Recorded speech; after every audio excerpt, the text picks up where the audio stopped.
Welcome to the SWOG Cancer Research Network Prevention and Epidemiology Committee. We're really happy to be back in San Francisco. I love this room with the natural light where we can, see outside and, love this location. So our committee goals are to design, activate, and complete biologically driven, scientifically important, and clinically meaningful cancer prevention trials that can be disseminated and implemented in a timely manner. Our studies are in both average risk and high risk patients and include chemoprevention trials, behavioral interventions, surveillance trials, biomarker studies for early detection, early recurrence, and other designs as needed. So now I'm going to turn it over to Dr. Arun, who will introduce our speaker. If I can get out of this. Thank you, Marian. I also would like to welcome everyone who's here to our committee meeting, as well as our members online. I have the pleasure to introduce to you Dr. Brandy Heckman-Stoddard, who's the chief of the Breast and Gynecologic Cancer Research Group at the Division of Cancer Prevention, where she leads the portfolio of early phase cancer prevention trials for breast and gynecologic cancers. Today, Dr. Heckman-Stoddard will tell us about a collaborative project with the National Institute of Diabetes and Digestive and Kidney Diseases, where she served as a project scientist examining cancer outcomes in the Diabetes Prevention Program Outcome Study. We've been after her for the last 3 years, and finally she's here. Of course, she needed some data, so I think it's now good time. Thank you very much for being here. Of course, thank you both for the invitation to join you. This is my very first SWOG meeting, even though I have been at NCI for 12 years as a program staff person, so very happy to join you to talk about this now mature data. So many of you know that studies have shown an association between obesity and cancer, as well as diabetes and cancer. And so this is a complicated relationship. And meta-analyses examine the effect of cancer incidence and mortality have shown that metformin is associated with a 31% decrease in the risk of cancer, with a similar reduction in cancer mortality. However, many of these studies included analyses that suffered from time-related biases, including the inability to control for the duration of diabetes. And so when you look at studies that were able to control for that, the reduction in overall cancer incidence is only about 10% as opposed to 31%. There have also been randomized controlled trials in the diabetes space that looked at cancer incidence. And Stevens et al. Examined all of the available cancer outcome data from randomized controlled trials. And these trials reported cancer through SAEs or through cancer mortality. The relative risk for cancer that could be obtained from these 11 trials only included 398 incidences of cancer. And the summary relative risk for cancer incidence in people randomized to metformin compared to the comparators in these trials was 1.02. The one thing that I want to point out is that the baseline age in many of these studies was relatively young, 56 in Quartet, 60 in Adopt, 57 in Record, and 47 in UKPDS. So there isn't a lot of follow-up time in these studies to understand their impact on cancer. There's also a great relationship with weight loss and cancer risk. Most of this has been looked at in epidemiologic studies. 5% of cancers in men and 11% of cancers in women can be attributed to excess body weight. Some of the strongest data comes from bariatric surgery, where the relative risk of cancer in obese patients after bariatric surgery was 0.55. And postmenopausal women with intentional weight loss had lower obesity-related cancer risk with a hazard ratio of 0.88. However, there's a lack of randomized studies that have explored the long-term effect of intentional weight loss on cancer risk. So I'll tell you a little bit about the diabetes prevention program. This study included 2 treatment groups. They screened 158,000 people, randomized 3,819. Everyone received standard lifestyle recommendations, and then they were randomized to either intensive lifestyle intervention, aiming for at least a 7% weight loss and 150 minutes per week of physical activity, metformin, 850 milligrams BID, or placebo. The study population that they were able to recruit between 1996 and 1999 was incredibly diverse, with 55% Caucasian, 20% African American, 16% Hispanic American, and 5% American Indian, one of the largest American Indian populations to participate in a study taking advantage of the NIDDK intramural sites that focus on this population. The baseline age was 51. 64% of the study population was women, including 19% that had a history of gestational diabetes. 69% of the population had a family history of diabetes, and the baseline BMI of the study population was 34. This shows the effect of these interventions on weight loss. Initially, the lifestyle group did meet that 7% weight loss overall, 7.2%, and 220 minutes per week of physical activity. The metformin group also lost weight, as you can see, but you can also see that over time, that weight change declines. Moving from 7.2% originally at the 6 and 12 month mark to 4.2%.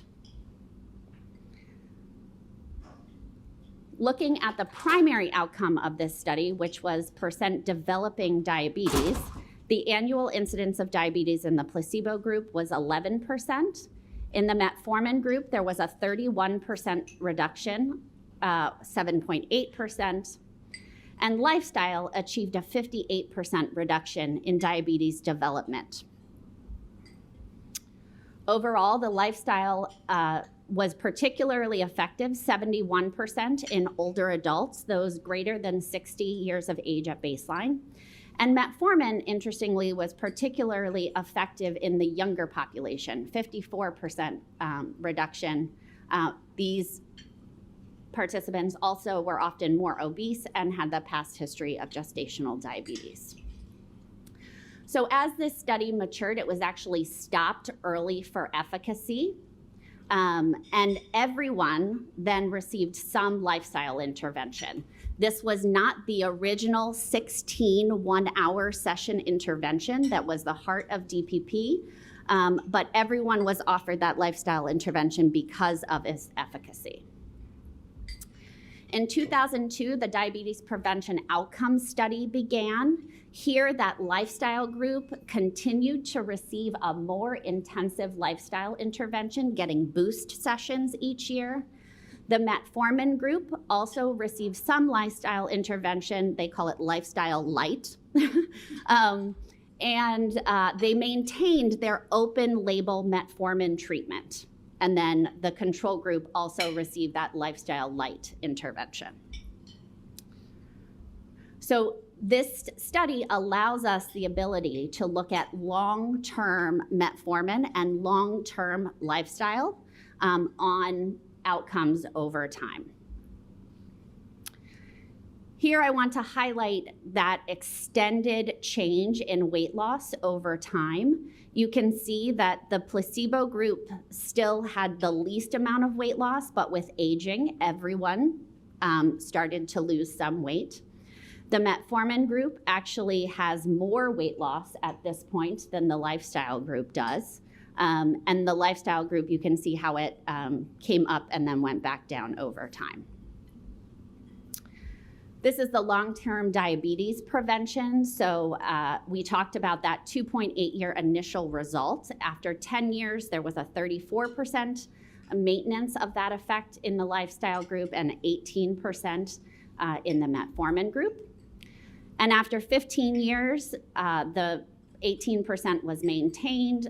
Lifestyle continued to reduce in its efficacy, 27%. And after 20 years, again, metformin maintained its effect at 18%, and intensive lifestyle was just slightly reduced to 25%. So the other benefits of the lifestyle versus placebo is that there was lower hemoglobin A1C with fewer meds, and lower blood pressure and lipid levels, again, with fewer meds.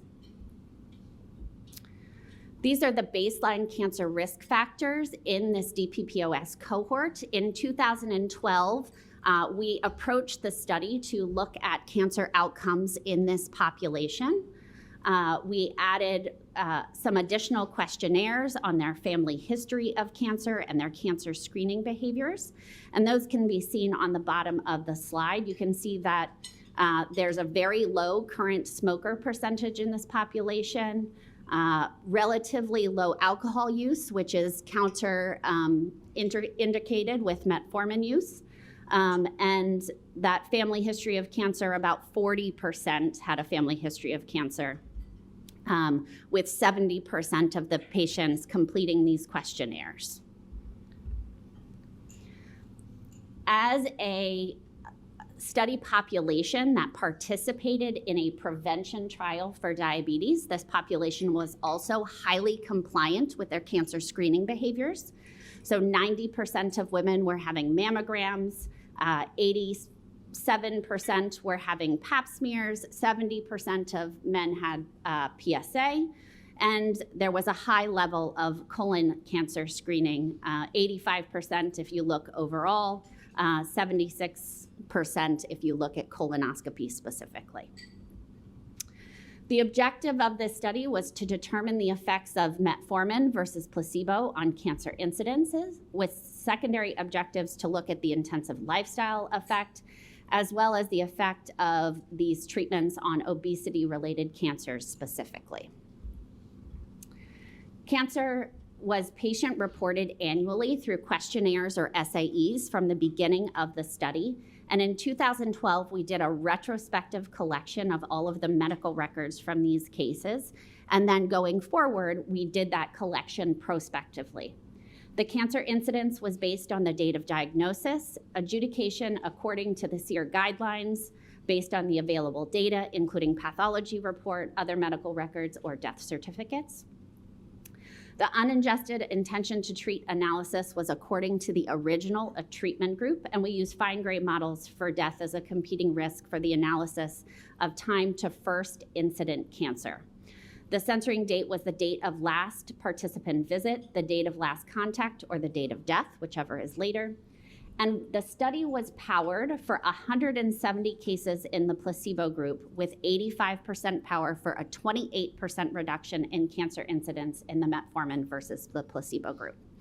And this falls below that 31% threshold that I showed you from the meta-analyses.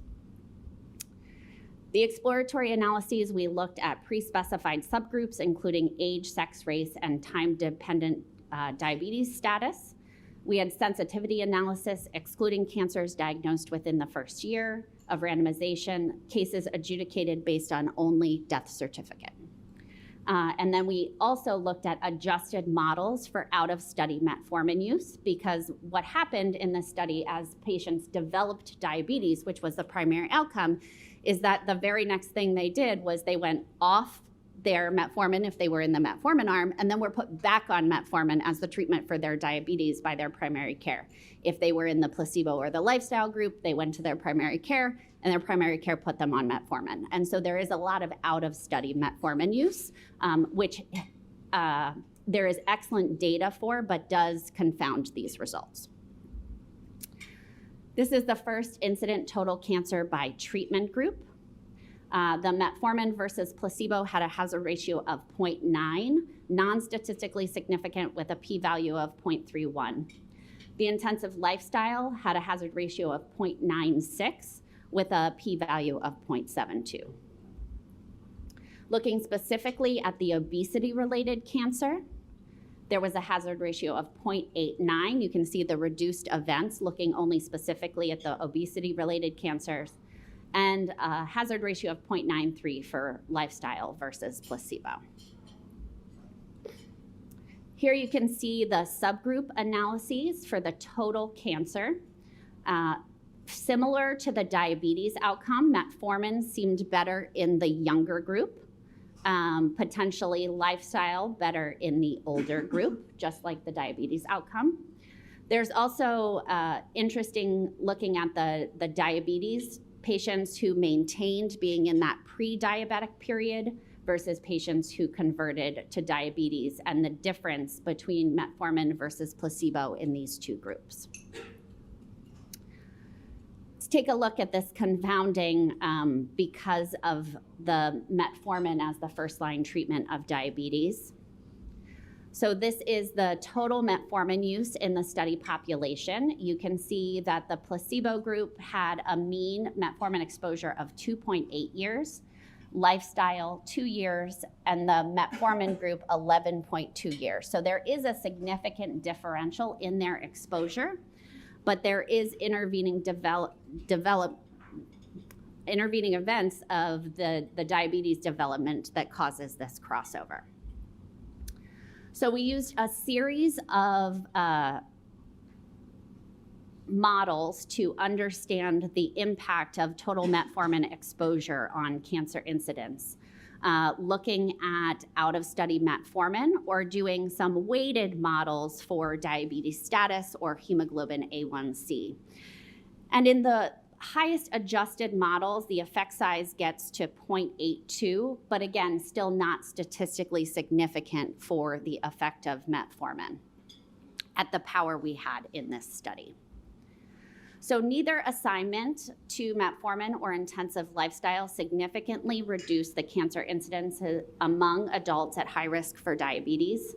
Metformin taken for 22 years, starting in people at risk for diabetes, resulted in a non-significant reduction in cancer risk of 10%, which actually fits with the 10% we saw in those studies that were able to account for the time-related bias in the meta-analysis. Metformin showed a non-significant reduction in participants less than 45 at baseline and participants that went on to develop diabetes. Lifestyle showed the most favorable, although non-significant trend in participants older than 60 at baseline. Metformin use in both the placebo group and the lifestyle group increased over time due to the development of diabetes, and these features may have diluted the effect of the intervention. So we'll also take a look at the cancer data from the Look Ahead study. This is a partner study to the DPP. It uses the DPP intervention in patients who already had diabetes at baseline. So these were patients early in their course of diabetes, and they were randomized to either intensive lifestyle intervention, again, aimed at that 7% weight loss with a slightly higher 175 minute per week physical activity after the DPP had shown that they were really able to achieve a 220 minute per week threshold, or diabetes support and education. Again, this study did an excellent job of recruiting a diverse population, 63% Caucasian, 15% African American, 13% Hispanic, 5.2% American Indian, again, taking advantage of that NIDDK intramural sites in New Mexico and Arizona. The baseline BMI of the study population was 36, and the age was slightly older at 59. The baseline cancer risk factor in this population, again, very low current smoker rate, and relatively low alcohol use, although some greater use with 4+ drinks per week, 13% and 12%, as you can see here. We'll start with their weight loss over time. So they, like DPP, achieved the impact of the intervention initially with a decline in that first year of greater than 8% in the intensive lifestyle group. But over time, like DPP, this intervention waned in its efficacy. Their primary objective in their cancer analysis was to examine the effect of their intensive lifestyle intervention on overall cancer incidence, obesity-related cancer incidence, and then overall cancer mortality, and then determine the effect on specific cancer incidence. So after a median follow-up of 11 years, 684 participants were diagnosed with cancer. The incident rate of obesity-related cancer were 6.1 and 7.3 per 1,000 person years in the intensive lifestyle and DSE group respectively, with a hazard ratio of 0.84. There was no significant difference between the two groups in total cancer incidence, with a hazard ratio of 0.93. And an incidence of non-obesity related cancers, which is not shown on this slide to be able to blow up the figures large enough for you, of 1.02. Looking at the subgroups in this study, again, the younger patients here did better, although the age categories are slightly different. So less than 58 did slightly better than the greater or than or equal to 58, which is different than the DPP study. And other than that, there is no real difference between any of these groups, although none of them meet the p-value for interaction. So the intensive lifestyle intervention aimed at weight loss lowered incidence of obesity-related cancers by 16% in adults who were overweight and obese and had type 2 diabetes at baseline, although this is non-significant. The study sample size lacked the power to determine the effect size of this magnitude and smaller. So overall, if metformin does affect cancer risk, that effect is much smaller than epidemiologic studies initially suggested, which would require a larger study or longer follow-up to determine. And there really is this confounding challenge of how you would do that type of study when many patients are put on metformin, actually now for the prevention of diabetes as well as recommended based on the results of the DPP study.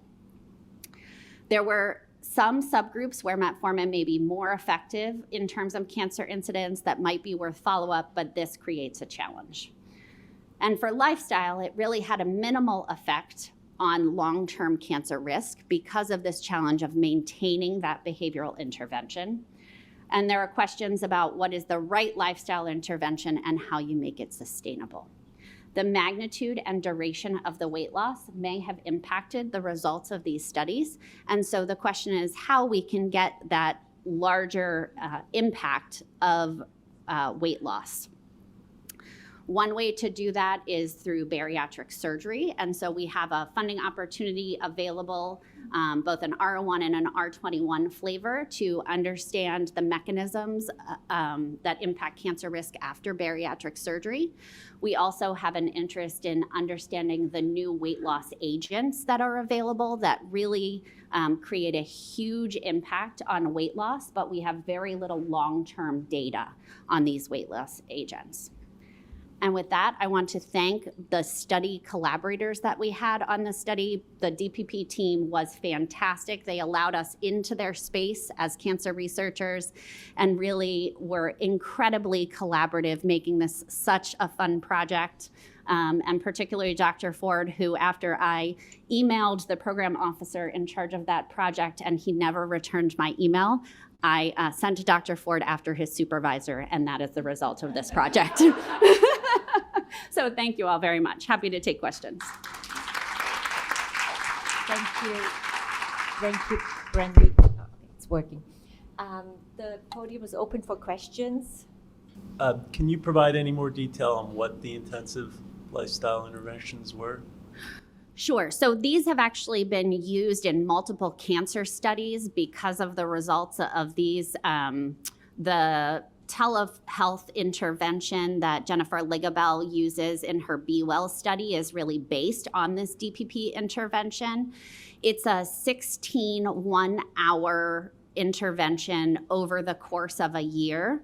The entire program is available online and actually has been approved by Medicare and is rolled out in YMCAs as an intervention for the prevention and of. Hi, thank you for a wonderful presentation. I was wondering if you looked at all at specific cancers or if the sample size was too small for each one.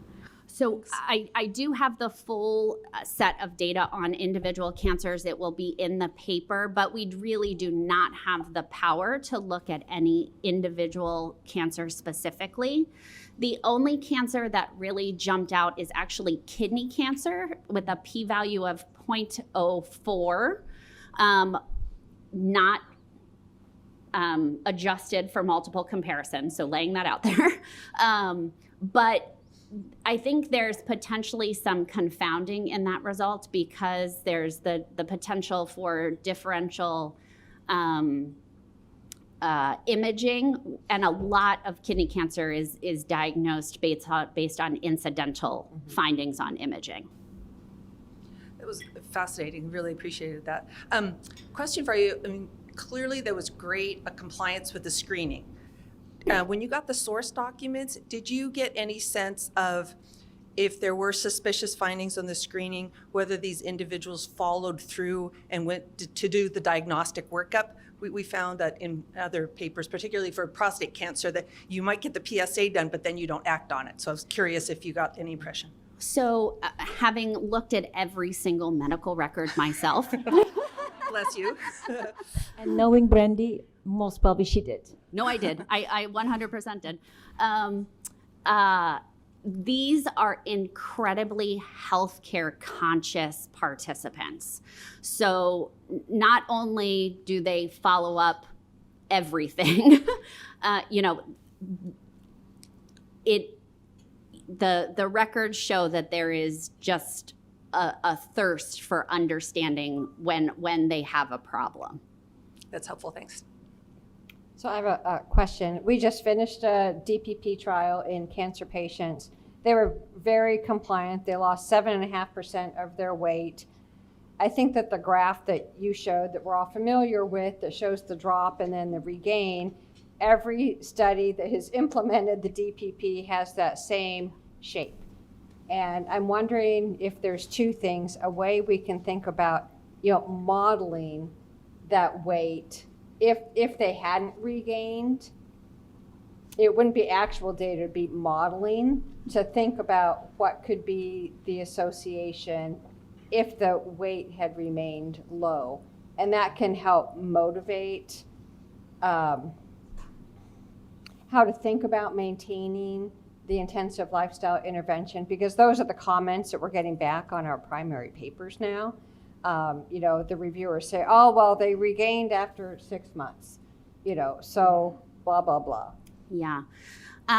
The challenge, so I'm also the breast project scientist for CISNET, which is a mathematical modeling group. So I'm happy to answer your modeling question.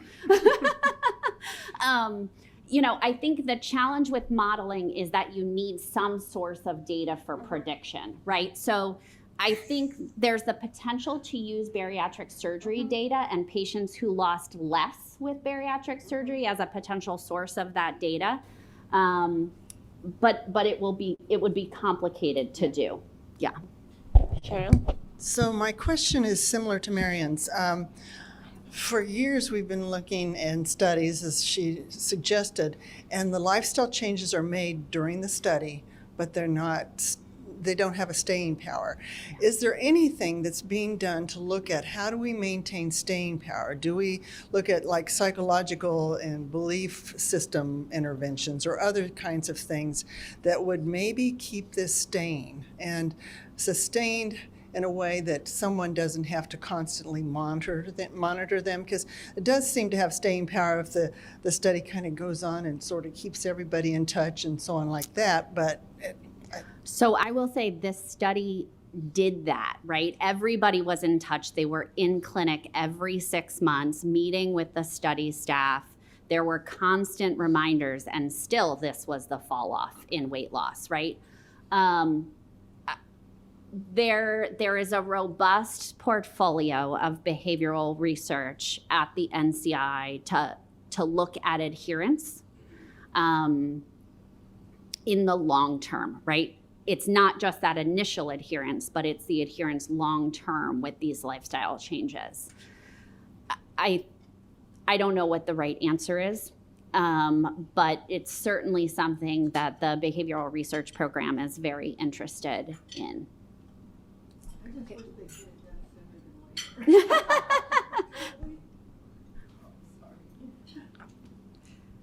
Well, I'll let you go ahead if you want to comment. I think the problem is we want to wish something to be true, and the more we wish, the less we have data to substantiate it, and that goes for lifestyle as well as metformin.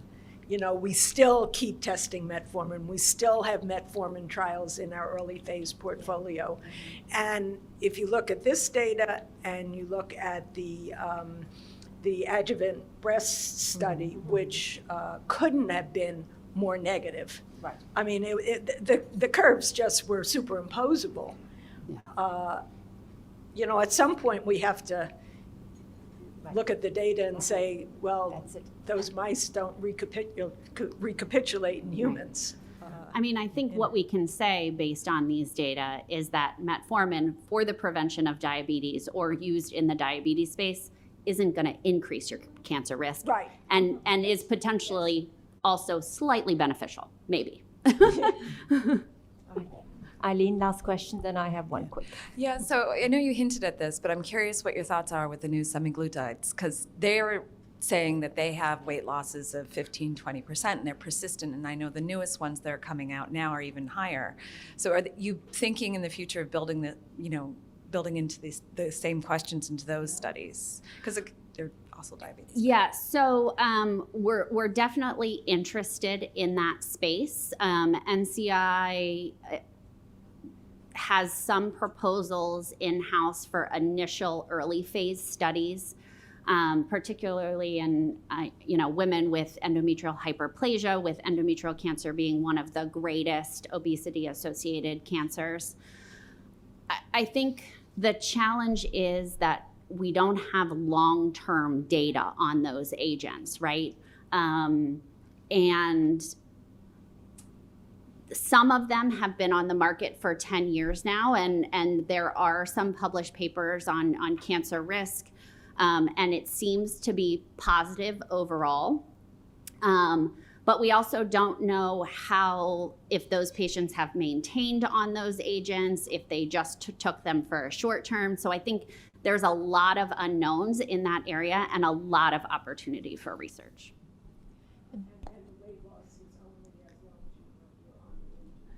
Yes, although I think one of the opportunities in that space is actually pairing those agents with a behavioral intervention, with the idea that the behavioral intervention, then maybe you could use them in the short term, and then the behavioral intervention could help you sustain that weight loss because you feel a lot better to move your body. One last quick question, Brandy. Were there any baseline serum or blood samples collected for predictive biomarkers? And if so, were any of those modulated to see whether a subgroup maybe is benefiting? So this study is so the Diabetes Prevention Program is one of the most well phenotyped and genotyped studies available at the NIH. There is full-scale GWAS data. There is baseline metabolomics on most of the cohort, as well as metabolomics at year 2 in most of the cohort. We have not looked at any of that data at this point for cancer risk. But will you? Because that would be Yeah, we actually incredible. have a case control series set up for the metabolomics, and for change, we just haven't run the analyses yet. Wonderful. Thank you. Thank you all so much. All right. Thank you so much, Brandy. Wonderful work. Thank you, Brandy. I think another thing that we could say from these results goes along with some of our themes in prevention, and we really want to prevent. So maybe a take-home message is once you are a certain age and are and weigh more than is optimal, it may not lower your cancer risk to lose weight. And so, life course prevention for a healthy lifestyle maybe is really the key point. So now I would like to welcome to the podium our patient advocate, Cheryl Jernigan, and I will bring up her slides. Well, it takes a village to get us up and running here today. So anyway, good morning, everyone. Your PAC has been working on SWOG's diversity, equity, and inclusion in our clinical trials and within PAC ourselves. And by the way, there is a typo on this slide. Does anybody see it? Well, there's something missing, and what's missing from this, from a SWOG perspective, is the second I. For us, it's diversity, equity, inclusion, and integrity. The integrity is missing. And without integrity, integrity is foundational. You can't really achieve diversity, equity, and inclusion if you're not having integrity along with it. So anyway, the integrity is very important and was a brilliant move on our PAC's, or not PAC, our leadership's in putting this together. At our meeting yesterday, we met with Dr. Barbara Baer from the Multi-Regional Clinical Trials Center. How many of you know what the Multi-Regional Clinical Trials Center is? Well, just to briefly let you know, it's a research and policy center focused on improving the safety, integrity, and rigor of clinical trials. And they're doing this by convening and engaging a diverse group of stakeholders to define emerging issues and also create and implement ethical, actionable, and practical solutions. Yesterday, Barbara shared this guidance document with us, and it's a guidance document complete with tools. And she kind of walked us through this in a short form. And it's available online. So if you would be interested in looking at it, I can get you the web link for that. But it is really good. You might think of it as our SWOG's Module 6 on steroids, because it's really hefty. But it's got a lot of good information and tools that we as the PAC thought could be used in SWOG and would help with what we're doing. But the key is to try to focus in on what we do first, because we can't do it all. And that's what we'll be teasing out as we move forward. One insight that she shared that most of us had never heard before is that most people don't really understand what clinical trials are. They don't know that term. And so when you say trial, they think criminal trial. Who wants to go on trial? So they, it's already a negative mindset in terms of what this is. They see it negatively. They found that the word study was more engaging and more acceptable and less off-putting to patients. So similar to what we found, people don't like to be called human subjects. So we now call them participants. Maybe we talk about our trials with people by calling them studies, not trials. So it's something to think about as we move forward in the future. Yesterday, we ended up honing in on what does inclusion mean? How do we define it? How do we set real, did this move forward? It's not advancing. I'm advancing, but this isn't. Can I use this? It's plugged in.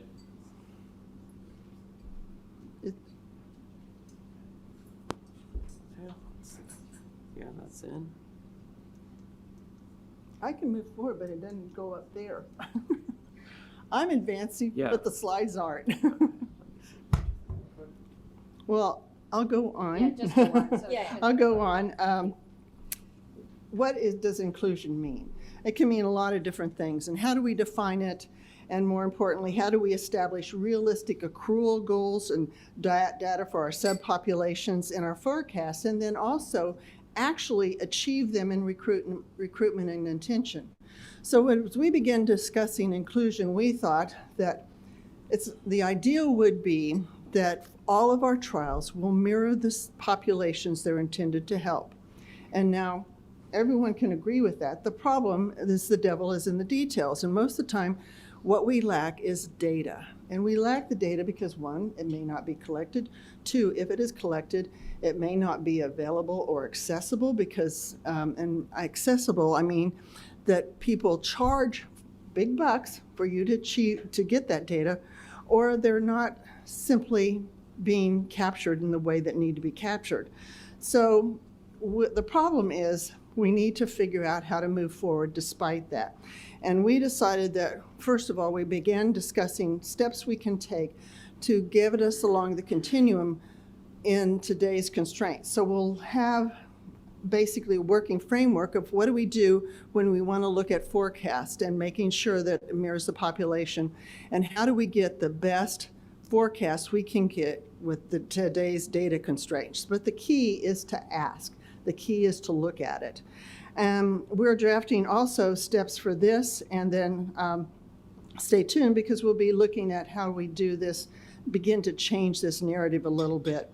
And I would be really happy to hear all of your thoughts and work on this as you move forward too. We also began to build the framework for engaging our community advocates. Is there any way I can get the slide up? Well, unfortunately, I wouldn't to show you again who our community advocates are. Just in case he can do something. The ones pictured now, we have community advocates in adolescents and young adults. We have. I'm just gonna. You go ahead. You can feel free to keep talking. I'm just gonna see if I can get this going over here. Sorry about that.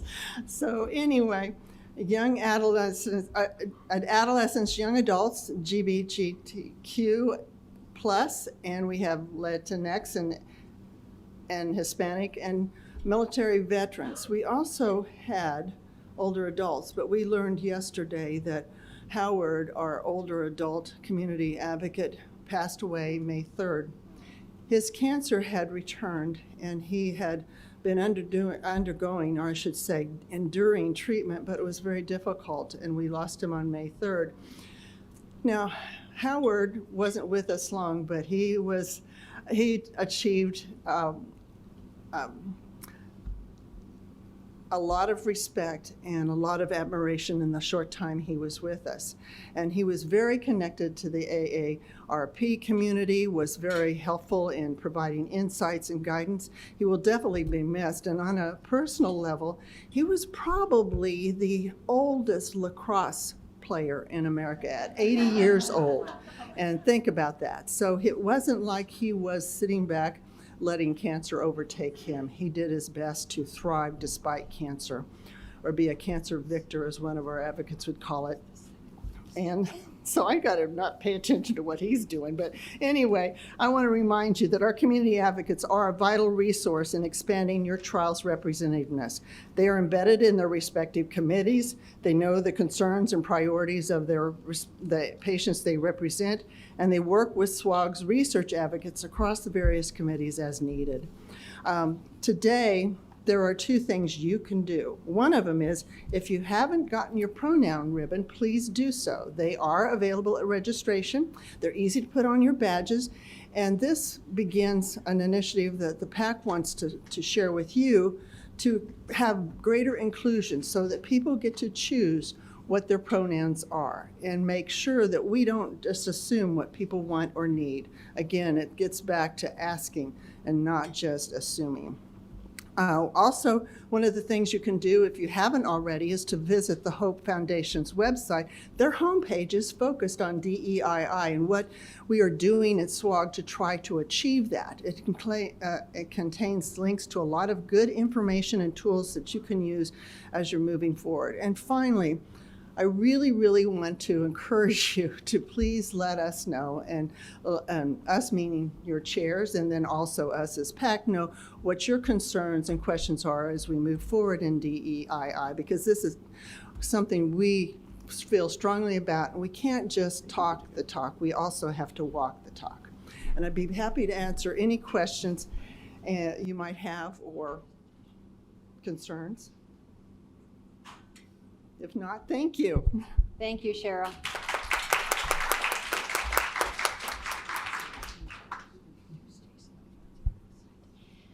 Cheryl, you did a great job without slides. I know it's always difficult. Are there any, maybe we have time for one question? If not, we can also come back during the discussion. It's now my pleasure to present our next speaker. Dr. Jason Zell. He will be giving us an update on the double-blind placebo-controlled trial of eflornithine and sulindac to prevent recurrence of high-risk adenomas and second primary colorectal cancers in patients with stage 0 to 3 colorectal cancer, the PACES study. Thanks, everybody. I have 2 slides, so if we get stuck, shouldn't be too much of a problem. My name is Jason Zell. I'm very proud to stand here and present this update on PACES. I want to thank all the investigators there. This study is coming to a close in accrual on June 30th, so we'll talk about that in the next slide. But basically, there's a bunch of people that are not included that I'd like to say thanks to, and I could probably go around the room, and on every aisle, there's going to be somebody: Kathy Tangen, Lori Manassian, who helped from the beginning, Frank, my mentor, Aunt Banu and Marion, helping this throughout. Gary Goodman before, Pal Brown is one of the co-investigators. Behind the scenes, but ever present, Monica Yee. I mean, she handles so many emails. I think I just get the tip of the iceberg, which is a lot. And she's been incredibly helpful. And there's been so many other people that helped me along the way. I see Dawn and Kathy. I mean, a lot of input. You might not be directly involved with the study, but it's been, very insightful learning from you. Well, here's our study right now. And actually, I'm really happy to report there is something that happens at SWOG. I always have to check accrual before I come on stage because this it accrues so slowly. But there's something about SWOG. Whenever we have SWOG, I pick up an accrual on this study, or we pick up an accrual. So we have 349. We got 2 in the last 2 days or something. I don't know. Yeah, fantastic. So that puts us over. We're at 89.6. I was prepared to say we're approaching 90%, but we are over 90% accrual completion. So we're really excited about that. This is our phase 3 trial of eflornithine sulindac combination versus their placebos in resected colon cancer survivors, also rectal cancer survivors. So here we are. It's a 3-year intervention, and there's a couple things that are just they're happening right now, which is really interesting. Number one, accrual is slow. Accrual has been slow. I'm grateful we've gotten to this point. I think the study, it was powered conservatively. I'm optimistic that we're going to have a meaningful result if we have a meaningful result, in either situation. So the INCOR has decided we need to stop this trial now, and I think that's the right decision. So June 30th, you have this little window of opportunity to get us closer to 100%, which would be great. It's actually really important because there's a large window of registration for these patients from post-op month 4 to post-op month 15. So if you have someone in the window, just let's put them on. That's really, I think, what we could do during this period. It's not the right time to be screening tumor boards for new cases. Those are never, they're not going to make it. But if we have patients that are floating out there, we do have pre-registrations. There are a number of patients that could be registered now. I would say go ahead and register them. Let's have a run on the banks before June 30th. Now, the other interesting thing, so this is a prevention study looking, true prevention endpoint as opposed to some of the prior studies before this, like CALGB 80702, which is using celecoxib versus placebo. That was looking at disease-free survival. We're looking at an adenoma endpoint, high-risk adenomas or second primary colon cancers at 3 years. Now, there's been enough. This trial was designed with one interim analysis, and it's a futility analysis. And it's going to happen. I'm just glad it didn't happen 2 minutes ago, because it's going to happen very soon. Maybe by tomorrow, maybe later this month. I'm not sure. That's up to the DSMC and the statisticians, but I know we're close to hitting the number of colonoscopies after 3 years to trigger that futility analysis. So that's obviously going to determine the fate of this study. I guess if it's futile, that ends the study. I don't know exactly how that works, but I imagine all activities will stop. But assuming it's not, then the trial will continue to accrue until June 30th, and all patients on drug will continue for the 3-year intervention, and we'll wait for the final endpoint. That's all we got, one interim analysis. I think with that, that's all I have is kind of a brief presentation, but I'm happy to take any questions. I just want to say thanks to everybody. I'm sure I forgot a lot of people. I will create a large list because, it would take up an entire slide, but I really appreciate all the help from everybody along the way. So thank you. Thank you, Jason. What an achievement. Really Thanks. wonderful. Any questions for Jason?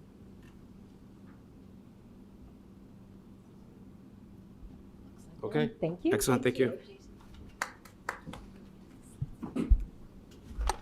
Okay, so now we will hear from Dr. Lucia Nappi on S1823. Okay, at least it's up. Thank you. Let's see if, yeah, here it's moving. So thank you very much. I'm going to give you some updates about this clinical trial S1823 in patients with testicular cancer. So this is a biomarker prevention studies, and I think that most of the people in this room know about the background, but I just put some few slides together to give you some idea why we are so interested in this biomarker. So this is a microRNA, so it's a very small RNA. It's not coding for any gene, but it's extremely specific for testicular cancer. And we have usually two big groups of testis cancer. One is called seminoma and the other one is called non-seminoma. And the current serum tumor markers are differentially expressed more so in non-seminoma compared to seminoma. These biomarkers you can see here in this heat map is expressed by both seminoma and non-seminoma in both pediatric and adult germ cell tumors, because germ cell tumors is in AYA and pediatric kind of cancer. And it's not expressed in teratoma or healthy testicular cancer. So this is a study done initially in tissue. The beauty of this biomarker is that it's not just expressed by the testicular cancer cells, but it's also released in the blood. So we can use a very, very small amount of blood, or peripheral blood, to detect this microRNA. And we currently use only 200 microliters, so it's a drop of blood, to detect this microRNA. It is associated with the stage, so the higher is the tumor burden, the higher is the expression of this microRNA. And another very interesting characteristics that makes this microRNA very compelling and interesting biomarker is that it disappears very, very soon after effective treatment. So if you evaluate this biomarker after surgery for testicular cancer and there is no cancer left, the microRNA 371 disappears as soon as 18 hours. So the half-life of this microRNA is very short. The technique that we use currently to detect this microRNA is a real-time PCR. And the cost is very contained. It's about $60 per sample. We did a pilot study in Vancouver with some collaborators across Canada and in the United States, mainly Dr. Danishman, the USCLA, and Utah in Salt Lake City. And what we saw was that the occurrence of this microRNA, the curve in dark red, it's much higher than everything we have currently to detect testicular cancer. That includes CT scan and serum tumor markers. And again, this biomarker show most of the ideal characteristics. Is very specific for testis cancer. We don't have any other tumor conditions that is associated with higher expression other than physiologic pregnancy. And it's not invasive. But is it good enough to be used in early stage disease? So in patients with clinical stage 1 after orchiectomy to predict the risk of relapse. So how sensitive this biomarker is for early stage disease. And this is essentially why S1823 was conceived and was designed to evaluate the clinical utility of this biomarker in predicting tumor relapse in patients with clinical stage 1 disease. So the research question is very simple. Can we use this biomarker to predict or anticipate the tumor relapse in patients with stage 1 or stage 2A germ cell tumor? This is the study design. So it's a very straightforward design.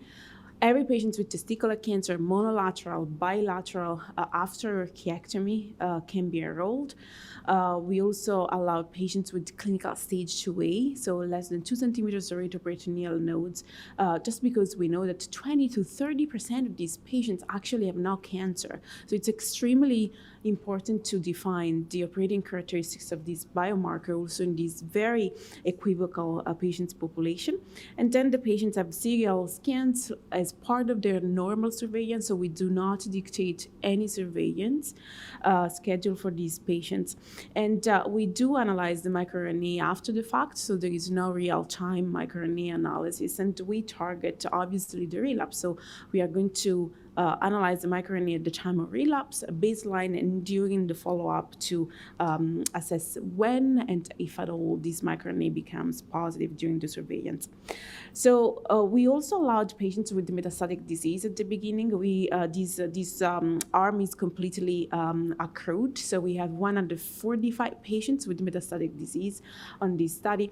And the reason was to, first of all, bank not just the blood for microRNA, but also blood for DNA for potential future research, and to evaluate the microRNA status, for example, after chemotherapy or after surgery, to see if we could use this biomarker also in this clinical setting.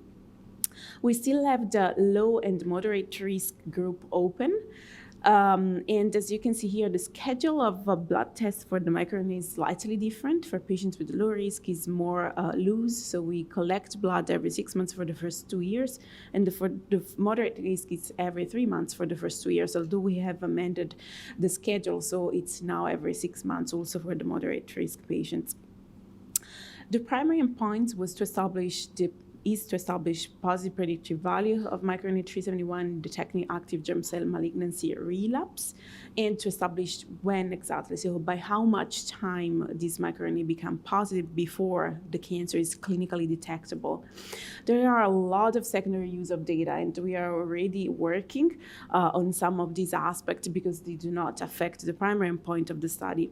So one of the secondary use of data we are currently working on is just to describe the modern pattern of care of testis cancer. This is extremely important because we know that the survival of the cancer that can be cured with chemotherapy is affected by the kind of treatment that are used, and therefore, describing and identifying differences in pattern of care can actually be actionable to improve the outcome of patients with testicular cancer. We also want to define the microRNA 371 operating characteristics in patients with the non-gonadal germ cell tumors. So we are allowing patients with mediastinal germ cell tumors, for example, or primary retroperitoneal germ cell. And we want also to analyze the utilization of adjuvant chemotherapy or radiation therapy in Canada and in the USA, because these could again affect the long-term survival of patients with testis cancer. And then we wanted to compare the outcomes in centralized versus dispersed healthcare, again, to try to understand how much these can, the approach to testis cancer and the community setting or the setting where these patients are treated is going to impact the outcome. We are targeting 100 relapses in early stage non-seminoma and 50 in early stages seminoma. And we have planned an interim analysis at 40 relapses. So this study is occurring very well, considering that it was opened in July 2020, so during the pandemic, and considering that this is an AYA population. So we know that these patients are not really being enrolled as much as younger or older patients in clinical trials, and considering that this is an uncommon kind of cancer. So we have enrolled, these slides were sent before the weekly updates. So May 1st, 716 of the 956 patients. So I think probably by this time next year, we will be fully accrued, hopefully. And the high-risk group, as I mentioned, has been fully accrued. So Marianne Barron asked me to include a slide about why this study has been a success, considering all the limitations and all the expected, I would say, limitations in this specific patient's population. So I think there are so many factors here that have played. So one being that we haven't had the testis cancer trial for so long, for many decades, because this is a curable cancer. So there was a lot of enthusiasm in the 70s, in the 80s, in the 90s, tried to understand which regimen was the best, how long we should have tried, like multidisciplinary effort, integrating different treatments, but nothing after that. So I think that there is a lot of enthusiasm just because we haven't had a testicular cancer trial for many many, many years. And the other strength was to open this trial to the NCORP so that everyone, every testicular cancer patient that is seen into the community care centers that participated in NCORP could actually be enrolled. There is a very minimal workload burden for the participating centers. So as I mentioned, we don't dictate the schedule. There is just an additional blood to be collected. And also these patients population, AYA, usually are not very compliant. But if you just say, this is an additional blood test that is on the top of your regular blood test that you have to do anyway. Like every patient, I haven't had anyone who actually refused to participate to this study. It's very flexible to accommodate the testis cancer schedule. And we try our best to coordinate with other cooperative groups. There is a SWOG study that has a microRNA component. It's not the main focus, but we try to divide up our patients just to avoid conflict, obviously. And there has been some conversation about also integrating and putting together our data. And there is a very high sense of belonging and participation in the testis cancer community. So I also treat other cancers. I treat prostate cancer, kidney cancer, and I don't see the same kind of community. So the testis cancer community, because it's an uncommon cancer, it's relatively small, so everyone knows everyone. And this, I think, has had a very important role in accruing patients to this study. There is a potentially very high clinical impact to further personalized treatment in patients with testis cancer. And this is my personal opinion. There are not a lot of big egos in the testis cancer community, which has helped, again, a lot to the success of this trial. And this is my last slide. Thank you very much, and I'll be happy to take your question. Thank you. Does anyone have questions for Dr. Nappy? Yeah, very interesting. I'm wondering, are you capturing subpopulations of patients? Are they identifying which either ethnic or diverse groups? Okay. Yes, 'Cause absolutely. That would be fascinating to see if there's a difference in the microRNA and its impact on relapse. Yeah. Yeah, absolutely. So one of the information, the data that we collect at baseline is ethnicity. So we are going to have that data available, and that will be a very important factor to establish the pattern of care and whether or not belonging to some minorities or ethnic group is going to affect the outcomes in testis cancer. Yeah, this is absolutely one thing that we are very interested in. Thank you, Dr. Nappy, and congratulations. This is the fastest accruing trial I've ever known. So, okay. One question. You pointed out some of the secondary endpoints you want to look at correlative, and one of them is, treatment, how patients are treated. How difficult is it, if at all, to collect all of this important information? Because a lot of details. Yes. So as I mentioned, we didn't want to overwhelm the participating sites with a lot of forms to be submitted. So, but one thing we do request is to submit clinical notes. So we are going to extrapolate the treatment and the different kind of treatment from the clinical notes and the clinical records that will be submitted. So it's going to be a lot of work for the investigators and the statisticians, but I think that at the end of the day, it's going to work, and it's definitely worth it to do so. Great. Thank you so much. Thanks.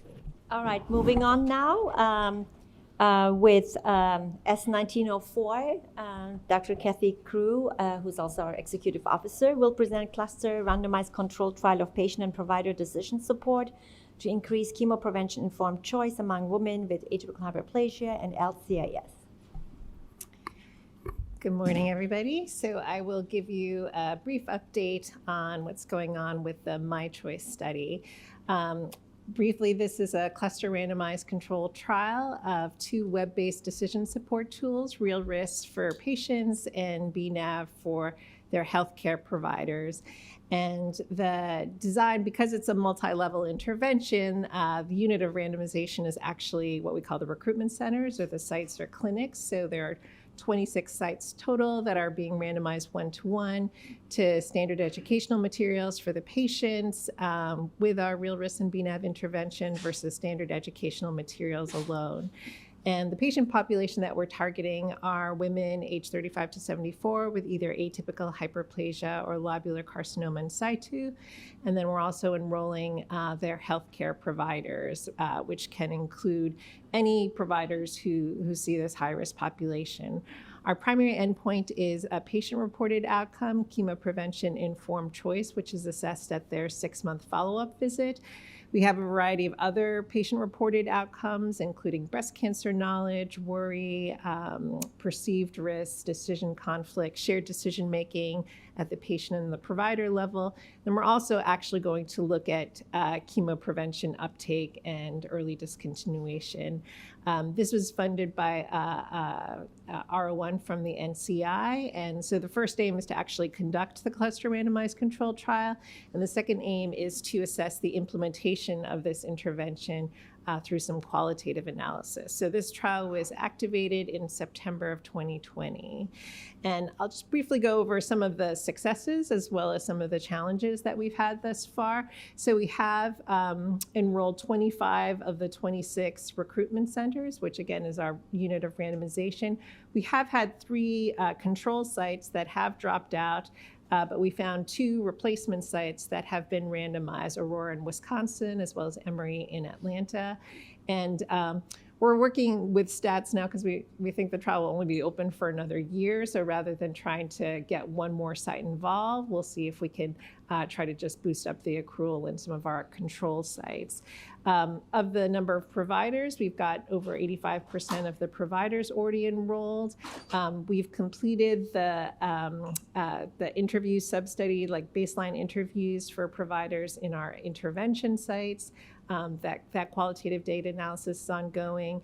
And then we're about 2/3 of the way through with recruitment of the patients. So to go into a little bit of detail, as of last April, we've enrolled 172 providers. And this is the breakdown in terms of the types of providers. So nearly half of them are medical oncologists, another 30% are surgeons. But then we have another 20% or so who are primary care doctors, internists, gynecologists, family practitioners, nurse practitioners, so they don't have to be MDs. And then the racial ethnic distribution of our providers is predominantly white, and then we have another about 10% who are Black and Hispanic. And about 80% of these providers are women, which is not surprising since this is the focus is on women's health and breast health. In terms of our patient accrual, as I mentioned, we're about 2/3 of the way through with our patient accrual of the high-risk women. And if we maintain this accrual goal of about 10 to 15 patient participants per month, then we estimate that we should complete accrual within the next year. We've already started the mid-implementation interviews for the patients, so this is after they complete their 6-month follow-up visit. And we've been able to achieve fairly diverse enrollment of our patient population, including 18% Hispanic, 5% African American, 10% Asian. And part of that is at least 4 of our recruitment centers are MU NCORE sites, and then our intervention is available in English and Spanish, and so that's helped to boost up our accrual of Hispanic women. So some of the challenges in terms of doing cluster randomized trials in general, one, trying to keep all of the sites engaged, and so we've tried to do that with our monthly calls with the CRCs at each of these sites.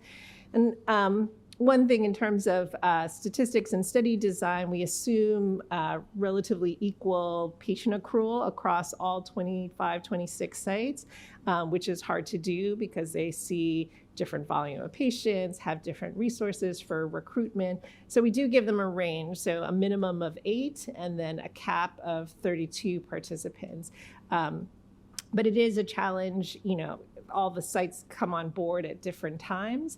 to try to get some of the lower accruing sites up and running. We've created this buddy system where some of the higher accruing sites, the CRCs, would try to impart their pearls of how they've been able to achieve a successful to accrual to the lower accruing sites. But I think sort of the recurring theme that we've seen from the sites is just the burden, staff turnover, things like that. So the simpler we can make the study for the sites, the easier it will be for them to accrue.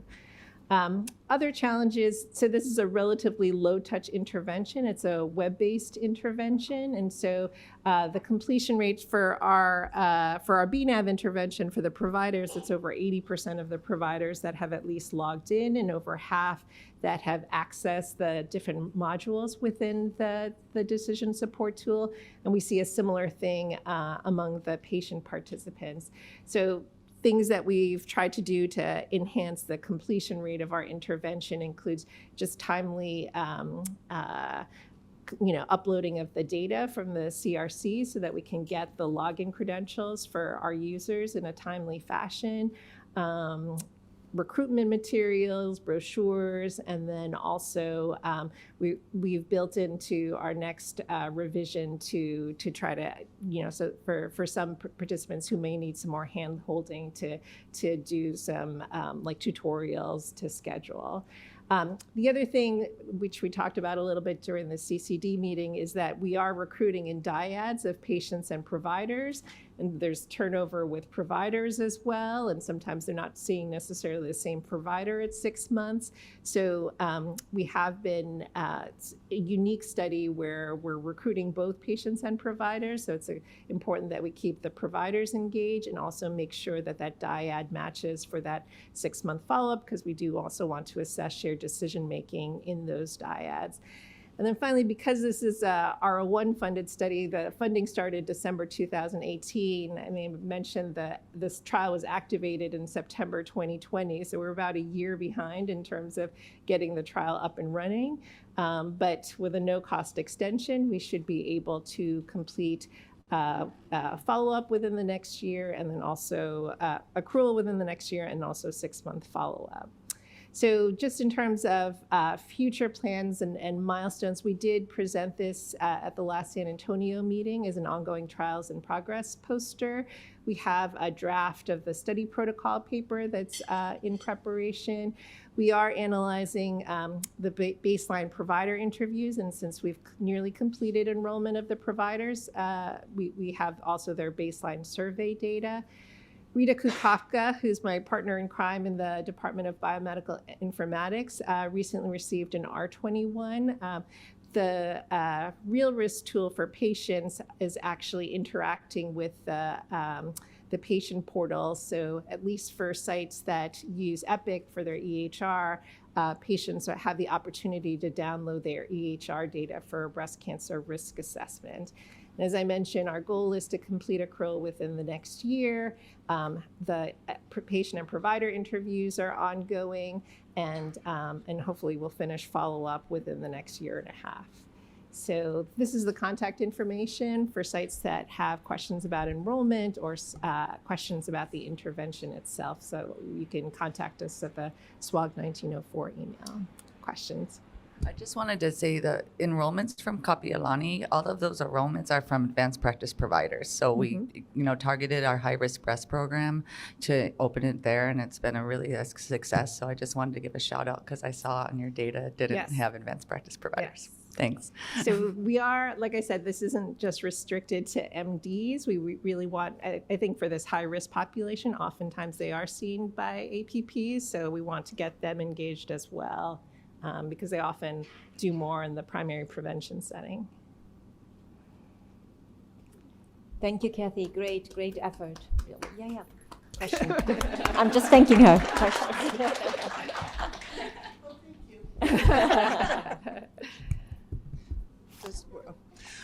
Kathy, I know you've done a lot of research and work and consideration and putting sites together and being creative in the type of sites and putting patient-provider dyads together. I was surprised.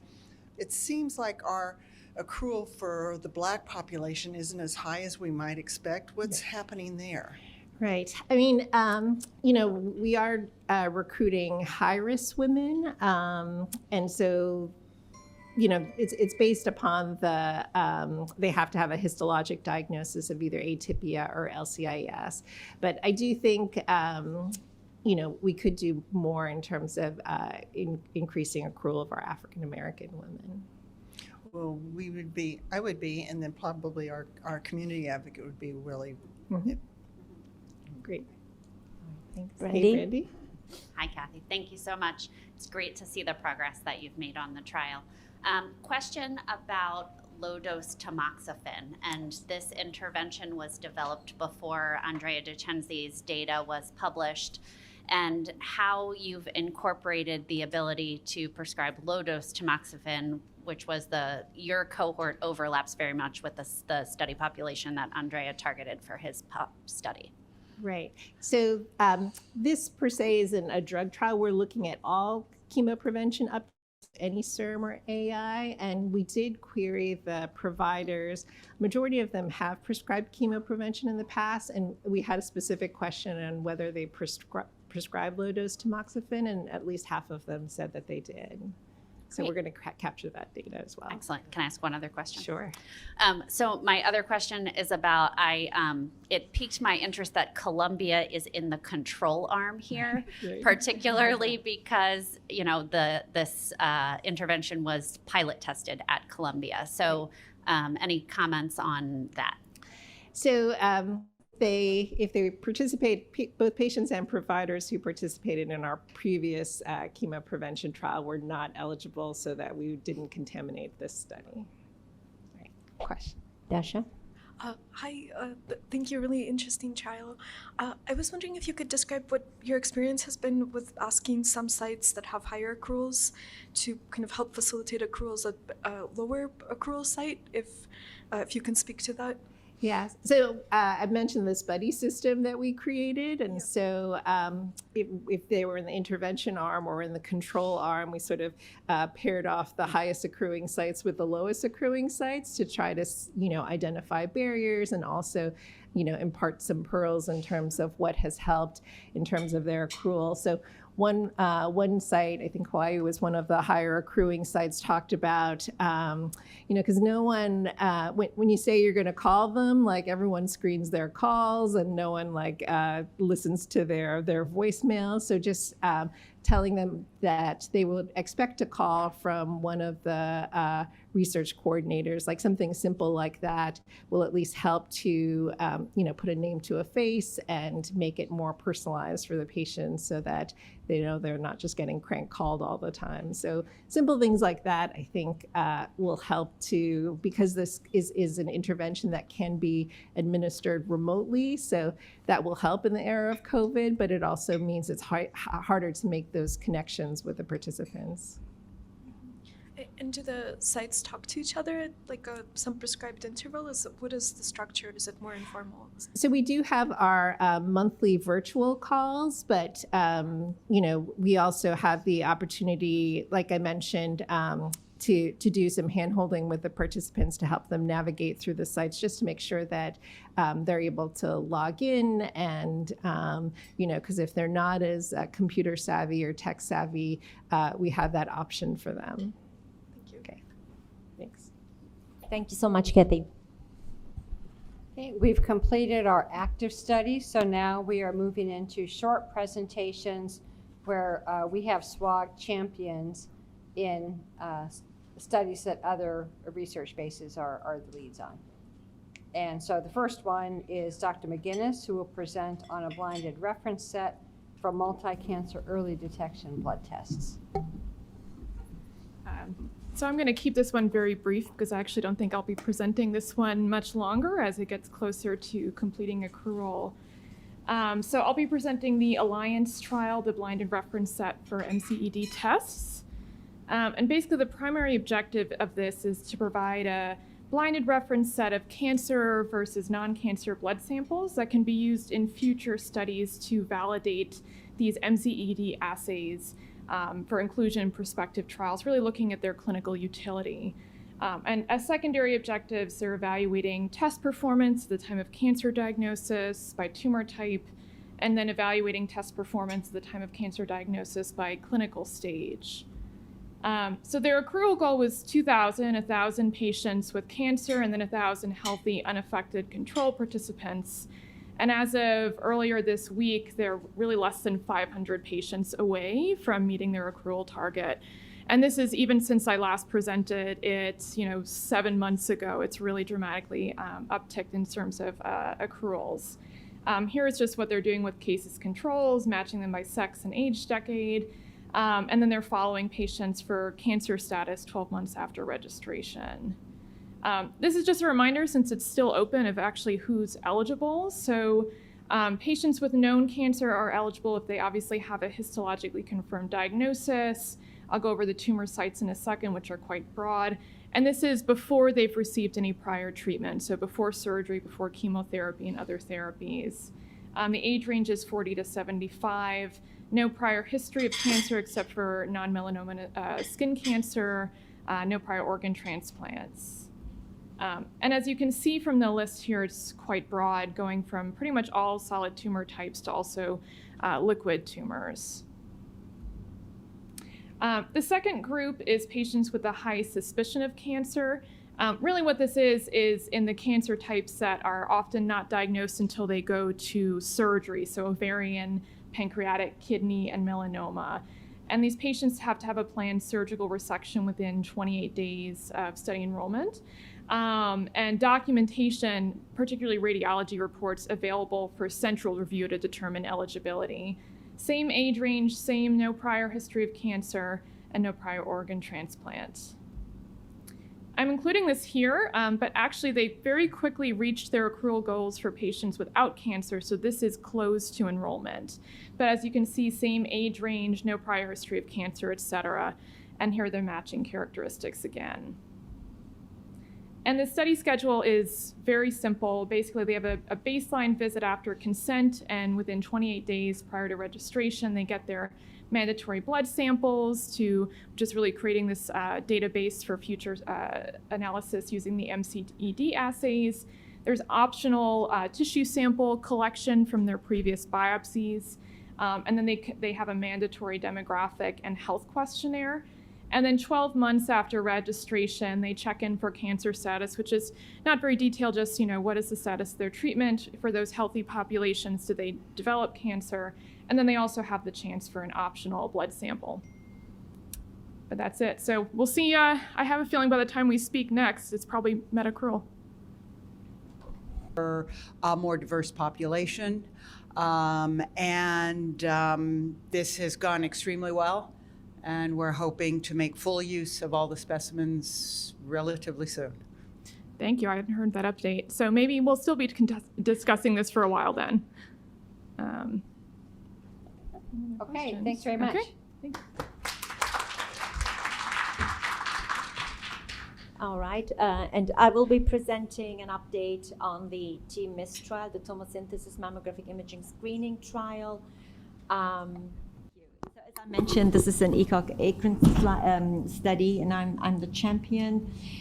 So this is a prospective trial in asymptomatic women who are presenting for screening mammograms between ages 45 and 75 with no prior history of breast cancer.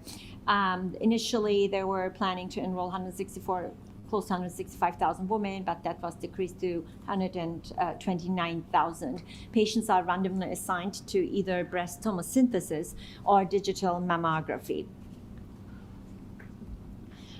Patients can have either annual or biannual screening. And the endpoint is having a diagnosis of cancer as determined by a biopsy. And the total numbers of advanced cancers will be compared at 4.5 years after randomization for both study populations. They are actually doing pretty good with accrual. Out of 129,000 planned, close to 85,000 were randomized as of last month. Very brief presentation. This is where they are. Thank you so much for your attention. So our next presentation is going to be our virtual from Dr. Deirdre Hill. She's on Zoom. Just a brief overview of the study. Next slide. The National Myelodysplastic Syndromes, or MDS study, is an observational cohort designed to recruit approximately 2,000 participants with MDS or myeloproliferative disorders. It's designed to collect biospecimens and medical history as given here and to follow participants for long-term outcomes. In addition, the study was designed also as a resource that will allow biospecimens and data to be utilized by external investigators to address questions of importance for MDS, as MDS is an understudied clinical entity. This effort is jointly sponsored by NCI and NHLBI. Next slide. A brief update on the study status. Enrollment for the study currently stands at 95% of projected, or 1,837 cases of the projected 2,000 total, the yellow line here. It's projected that the study will meet the goal of 2,000 participants by December 2023. And there is still time to recruit for those of you in the audience that see these patients. Next slide. There has been some interest in the data collected by the study, and particularly the biospecimen data collection. So that is depicted here. At the time that a patient meets eligible criteria for the study, materials such as pathology slides, bone marrow biopsy specimens, peripheral blood, and germline DNA sources are collected. After central pathology review, the participants assigned to either a longitudinal cohort or a cross-sectional cohort. As you can see here, the longitudinal group receives further follow-up every 6 months. Next slide. So detailed information regarding the data and the specimens that are available to external investigators are found at the resource request portal of the study. For instance, there are details on the data collected given over here on the left, types of biospecimens, and their numbers. As you can see over on the right, over 1,700 participants in the study have bone marrow DNA available, and over 1,750 have peripheral blood DNA. Next slide. The MDS web portal has an inventory browser. The inventory browser allows potential investigators to filter data and biospecimens by specific criteria, determine the numbers available for addressing research questions. Next slide. Biospecimens are expected to become available to external investigators beginning next month, June 2023. And if interested, investigators are asked to visit the web portal to explore data and biospecimen availability. Also, at the website is a research feasibility form, and that form can be completed to obtain some initial review and obtain approval to submit a full proposal for use of data or specimens. Next slide. While the website contains a wealth of information about biospecimen data, there's more to come. Just very briefly, there's whole genome sequencing data on a subset of participants, the 473, that are also enrolled in the NHLBI Transomics Precision Medicine study. And that data will not be on the website. It will be available for request through dbGaP. And beyond that, there is targeted sequencing ongoing for individuals who have been recently recruited. And when those data are complete, information about them will be available at the web portal. Next slide. In future directions, the study will end on December 15, 2023. Well, the enrollment phase will end. But there's an R1 proposal for extended follow-up of this cohort that has been submitted and is currently under review. Next slide. In closing, this has been quite a lot of effort from quite a lot of people, and want to really acknowledge and thank all of the study team investigators, the advisory groups, the physicians who recruited for the study, and the participants. And also really like to thank NCI and NHLBI for jointly sponsoring this study. Thank you, Dr. Hill. Are there any questions for Dr. Hill? Okay, hearing none, thank you so much.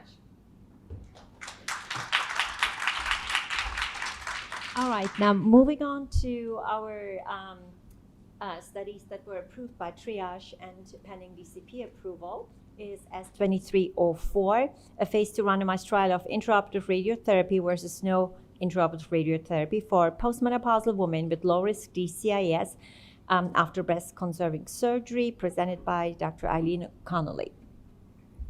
Okay, so thank you. So I'm going to give you a brief update.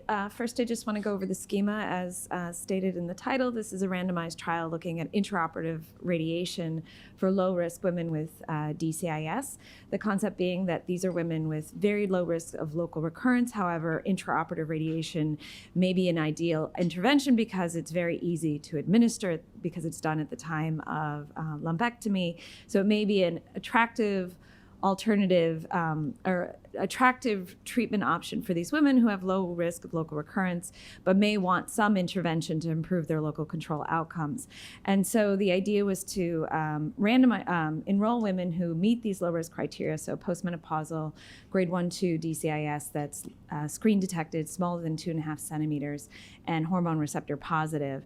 If they meet entry criteria, they would be randomized to surgery alone versus surgery with IORT. Post-operatively, they would get re-stratified based on their post-op pathology because there are cases where patients end up being higher risk, found to have grade 3 disease or have positive margins and may need additional therapy. Those women would be followed. And then the remaining cohort, which we predict to be the majority, would remain in the low risk group and be followed for the primary outcome, which is in breast tumor recurrence at 10 years. And the primary hypothesis is that intraoperative radiation would improve outcome compared to surgery alone for this cohort. So this concept was triage approved in September of 2022.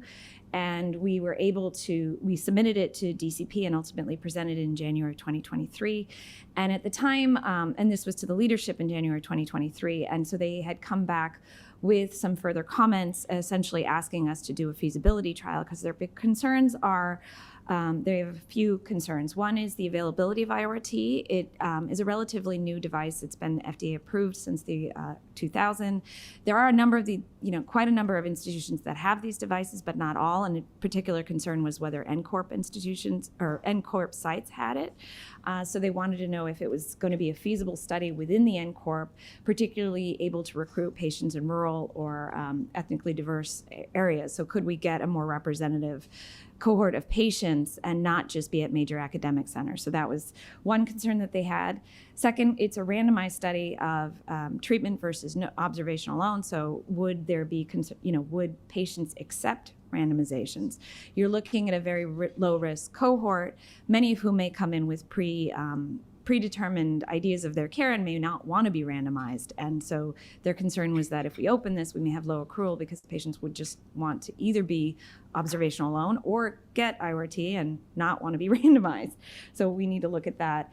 And then there's the concern about logistics of actually running the trial because it's a really multidisciplinary, it's a really collaborative proposal between breast surgery and radiation oncology and coordinating the care and being able to work between groups to enroll patients and then post-operatively appropriately risk stratify and follow these patients out. So they essentially came back with that feedback and stated that they felt that submitting a U34 grant may be the best step forward to do a pilot trial, essentially to evaluate these concerns about feasibility, acceptance, and logistics.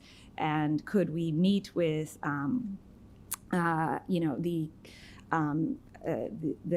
the stakeholders in this and figure out what may be the factors. So Currently, I'm in the process of writing a U34 grant with Kathy, who's been extremely helpful in helping me design this.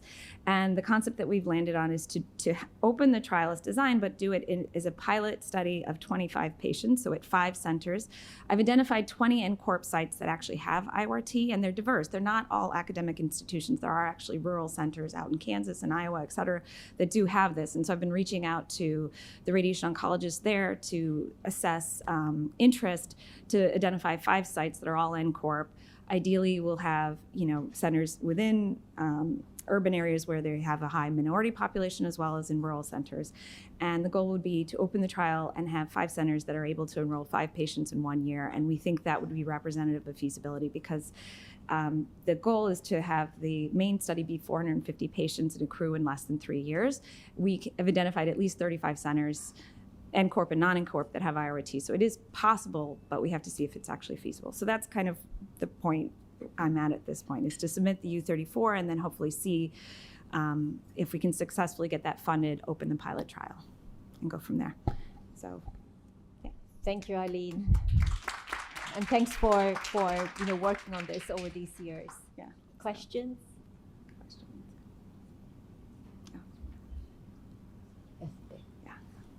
So as maybe a rare radiation oncologist among the group, just curious why you picked IORT over just other partial breast radiation approaches, which would certainly be far more feasible in the community. Yeah, so this came from, IORT was actually a gift from my my breast surgeons. And so our concern when we initially, they were extremely enthusiastic and wanted to offer it to a wide array of breast patients. And my concern was that we needed to demonstrate efficacy. So we had opened a pilot trial at our own institution, and then this was a proof of principle. If there's any efficacy at all in IORT, this is sort of the right cohort to settle the question, I think, which, as you know, as a radiation oncologist, resides in the field, that there's concern. So just knowing what I do about availability in the more broader community, I think it would be challenged to do IORT alone, whereas I think if you were able to get some buy-in from partial breast, where almost all centers now have IMRT, and new breast consensus guidelines and partial breast techniques have come out that have shown what they have. So I feel like that'd be more feasible. It would be, we would not be able to open it. Yeah, no, I know, that's the issue. Yeah. Thank you. All right, thank you very much, Eileen. Okay, we'll welcome Dr. McGinnis back to the podium.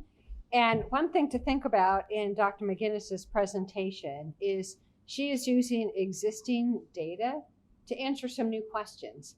And that's one of the things that we can do in SWOG for prevention studies and for others. There's a wealth of existing data that can be utilized, analyzed for secondary analyses. And it's a very efficient and novel way to answer questions without opening a new trial. So Dr. McGinnis. Great, thanks so much. So we've been presenting this for a couple years at this point.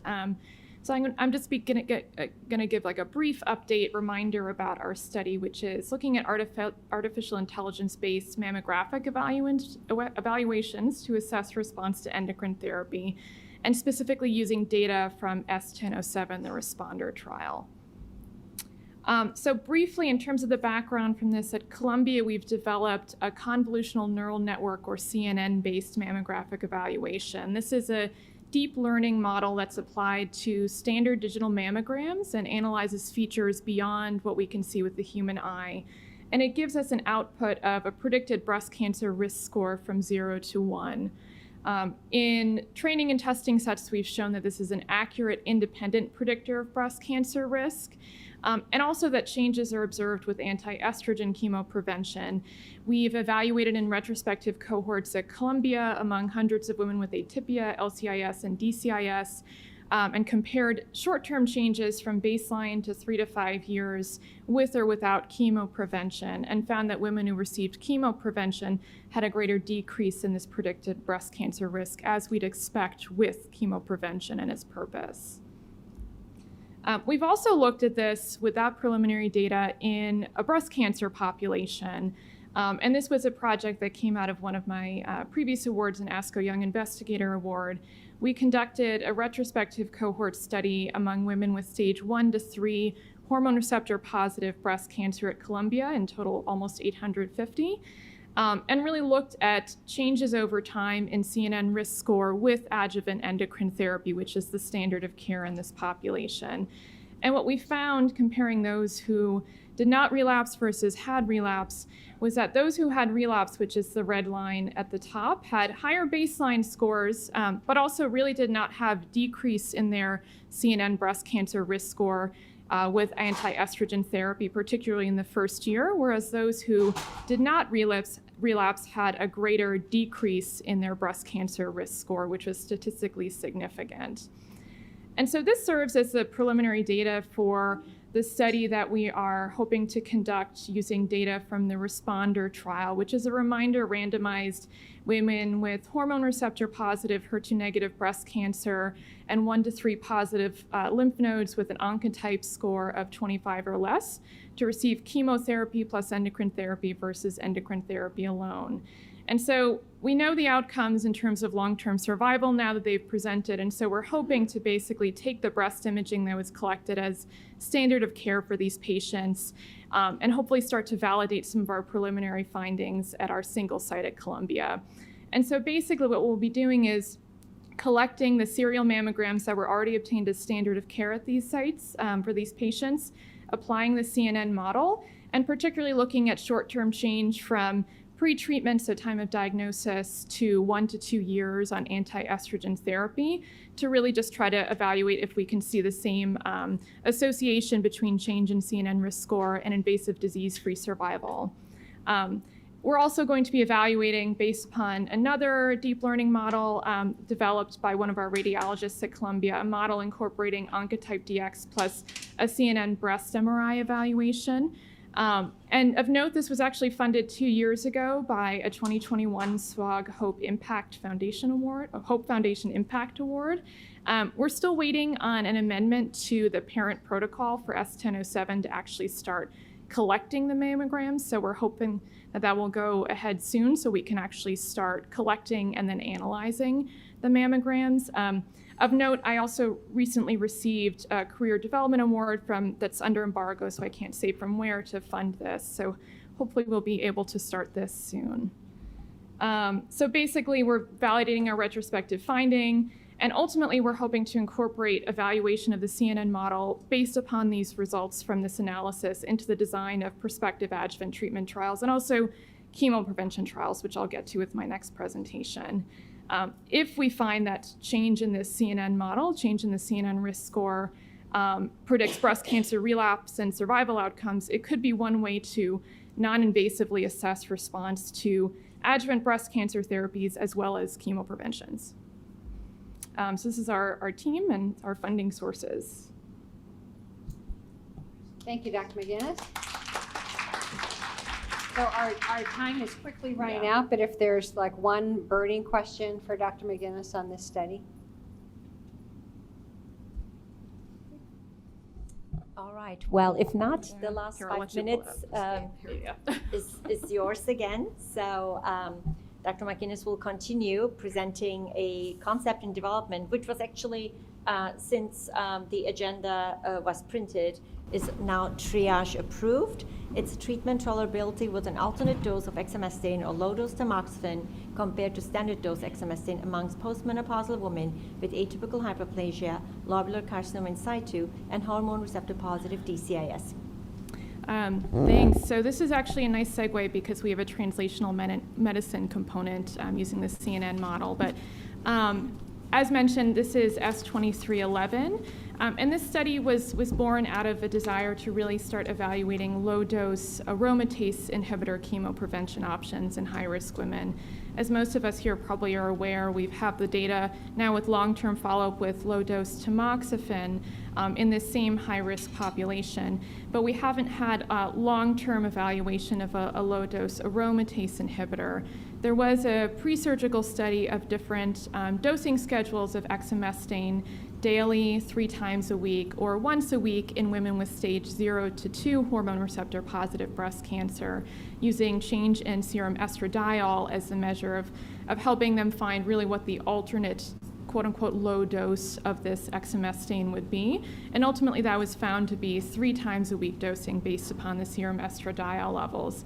And so basically what we're doing here after multiple iterations is comparing 2 low-dose chemoprevention regimens. So this alternate dose of exemestane, 25 milligrams Monday, Wednesday, Friday, so 3 times a week, and then tamoxifen 10 milligrams 3 times a week, which is pretty much equivalent to the low dose of 5 milligrams daily.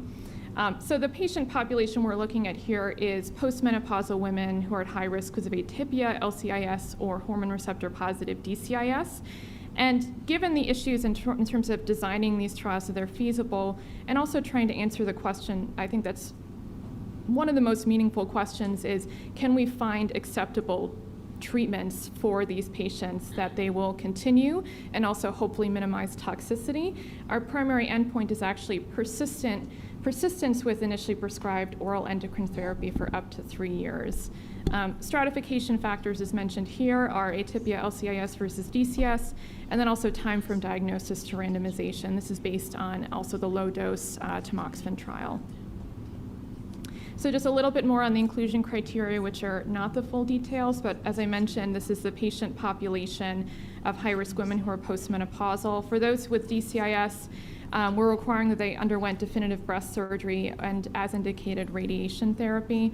We're excluding those with prior invasive breast cancer, prior treatment with one of these agents, who received bilateral mastectomy because they would not typically be indicated for chemoprevention, and then other factors where they might not be good candidates for either option, so history of thrombosis, endometrial cancer, severe osteoporosis. So as I mentioned, this is the primary endpoint, which is persistence with initially prescribed oral endocrine therapy for up to 3 years. This is borrowed from the recently activated ASPEN trial in young women with breast cancer who received oral endocrine therapy. This is defined as the duration of time from randomization to discontinuation of the initially prescribed endocrine therapy for more than 60 days or switching to a new oral endocrine therapy medication. I provide the sample size estimates and assumptions here. Based upon data from the low-dose tamoxifen arm, we expect that about 2/3 of participants will, in the alternate dose tamoxifen arm, will persist with study treatment for up to 3 years. And then we hypothesize to get the study sample size that the alternate dose exemestane arm will have a 3-year persistence of 76%. And this basically gives us a sample size of 464 eligible patients to detect that hazard ratio of 0.7, and then assuming 5% ineligibility, that total enrollment required is 488. In terms of our secondary and exploratory endpoints, we're really hoping to get some more robust patient-reported outcomes than what has been previously collected with chemoprevention trials. So one is patient-reported adherence to study treatment using the PMAS. Another is symptom bother, endocrine therapy-related toxicity using FACT-DS and the PROMIS 29 version 2.0. Also health-related quality of life, and as an exploratory endpoint, also breast cancer incidence during 10 years of study follow-up, so we can still gather that data. I already gave sort of the preliminary data for our translational medicine proposal, which is to actually incorporate collection of mammograms in these patients who are participating to evaluate for short-term change in the CNN breast cancer risk model from baseline to 1 to 2 years on study treatment. This is the calendar of assessments. I'll just go through quickly. We've tried to minimize the burden on sites and participants, and so we'd be getting PROs initially at baseline in 6 months and then annually after that.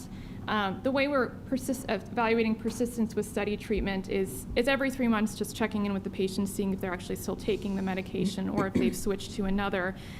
Given that most of the time patients are only being seen once every 6 months as standard of care, for the other dates that are not part of their standard of care, this can be done virtually to minimize burden on patients. So as mentioned, this passed SWOG Executive Committee review last month. And in terms of the feedback that we received, a couple were I think, easily addressable. One is to remove a previous exclusion criteria regarding use of concomitant medications, which has since really been shown not to affect the efficacy or levels of these drugs. A very important one going forward is to engage with the SWOG Recruitment and Retention Committee, particularly to develop strategies going forward for recruitment of a diverse population in this chemoprevention setting. And the other one, more from the translational medicine side, was to consider including collection of blood samples at baseline and follow-up time points, basically for potential future translational medicine studies. The things suggested were measuring drug and estrogen levels. And so I just want to give a brief update on that, sort of brainstorming and hopefully getting feedback if we do have time. If not, we can sort of continue this afterwards. So, you know, the question of estradiol is always an interesting one because we know that estradiol levels can be associated with breast cancer risk, and there's also data that 6-month change in serum estradiol with an aromatase inhibitor can predict breast cancer outcomes in those with breast cancer, but it's inherently difficult to compare these levels in the groups given the different mechanisms of actions of tamoxifen, a SERM, versus exemestane, an aromatase inhibitor. And so I actually sort of thought about what I'm doing in another study that's more of the translational side at Columbia, which is actually seeing if maybe we can measure serum biomarkers that are associated with breast imaging-based biomarkers of breast cancer risk and actually incorporate this into the existing imaging translational medicine proposal instead of creating a whole new blood-based translational medicine proposal with a hypothesis that I think would be difficult to elucidate. And this is just the initial discussion, which I can welcome feedback on.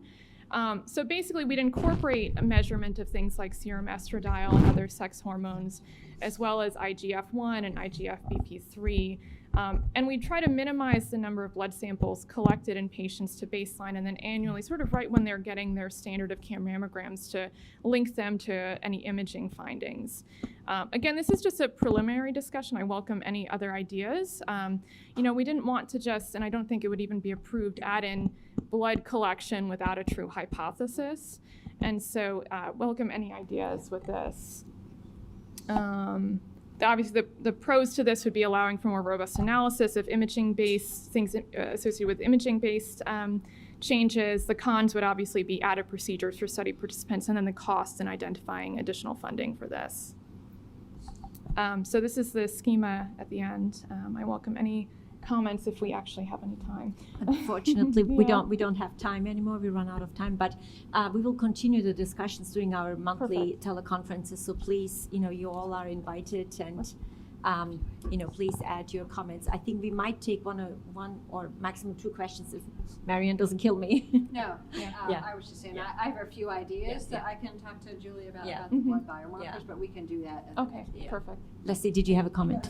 So just a question on the timeline. So is the next step to put something together for the Prevention Steering Committee? That's correct. Yes.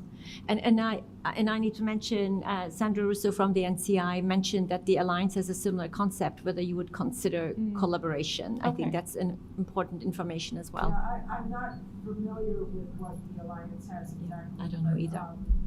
But I know there are a number of NCIS concepts floating Mhm. around. Now, this is more primary Mhm. prevention Mhm. with NCIS Yeah. patients thrown in. Yeah. Probably could do it with just high-risk people. Yeah.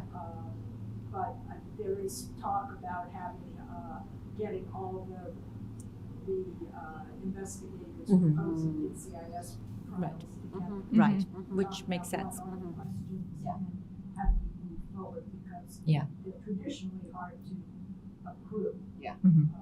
Like I said, you have an additional population. Right. But I personally like this study. I'm sure Brandon does too. Yep. I think There she she's is. in the back. Oh, yeah. Yeah. I do like this study. Actually, I've consulted with Alliance on their version of it. So, And you know, I think one of the most important components, which you talked about that because of your translational endpoint here, is the collection of mammograms in any future chemoprevention trial that we do, because we really want to be able to validate mammographic density as a potential surrogate endpoint. Yeah. Wonderful. Yeah. We like the Wonderful. design too, so. Yes. Okay, so fingers crossed. We'll figure out how this goes Yes. forward then. We'll continue the discussion. Okay. I think it's very valuable, the secondary endpoints. Yes. Okay. I think we can close our session. It was, I think, very informative, a lot of ideas and discussion. So thank you so much for attending. And see everyone in the fall in Chicago, and enjoy the rest of the meeting.